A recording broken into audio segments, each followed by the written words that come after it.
Lying in state.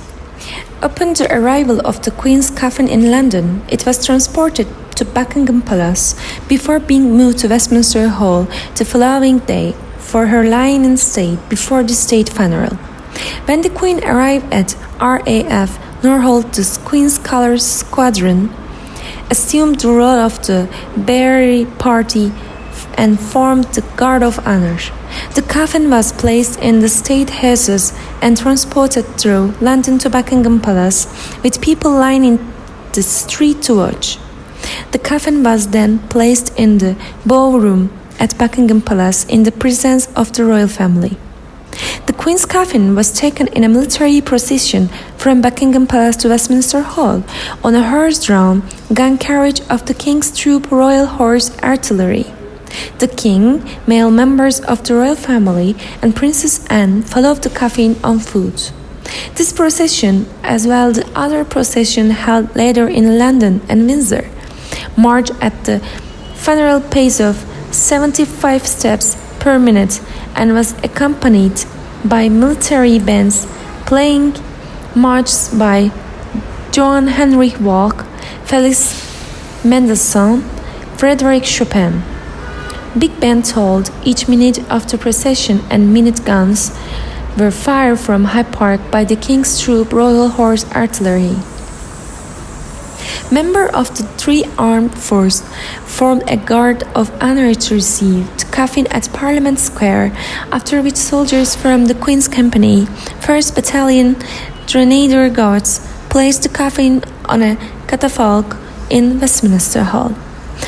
The Archbishop of Canterbury and the Dean of Westminster then conducted a service in the presence of the royal family.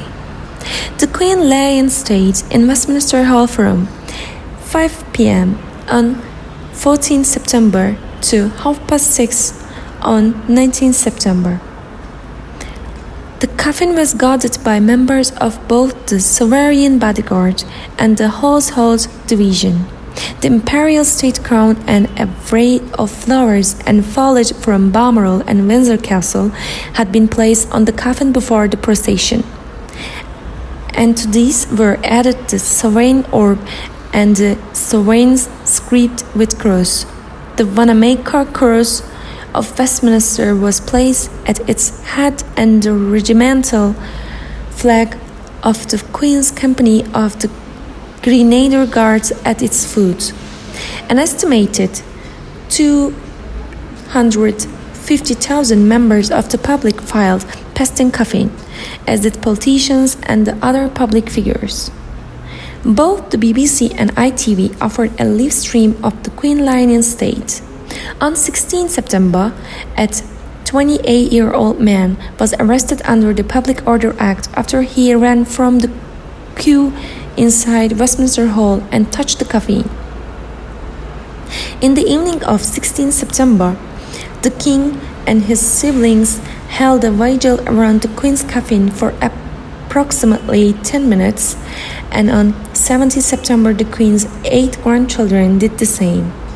Prince Andrew and Prince Harry were permitted to wear military uniform on these occasions, who as non-walking royals had not done so at previous ceremonial events.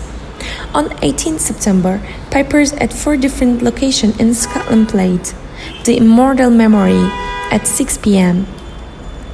At 8 p.m., a minute's silence was observed across the UK. 2 queues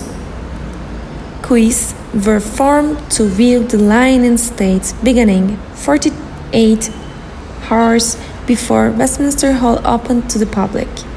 At its maximum extent, the main queue was approximately 10 miles long and had a waiting time for over 25 hours.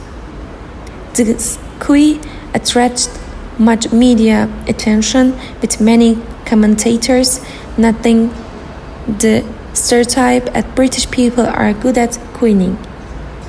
The accessible queue for people with a disability on long-term condition operated a ticket system and was therefore shorter. The Queen experience was generally perceived to be positive. However, there was an allegation of a man committing sexual assault by exposing himself, and some heckling of couriers. The London Ambulance Service also had to assist 710 people, mainly due to head injuries from fainting.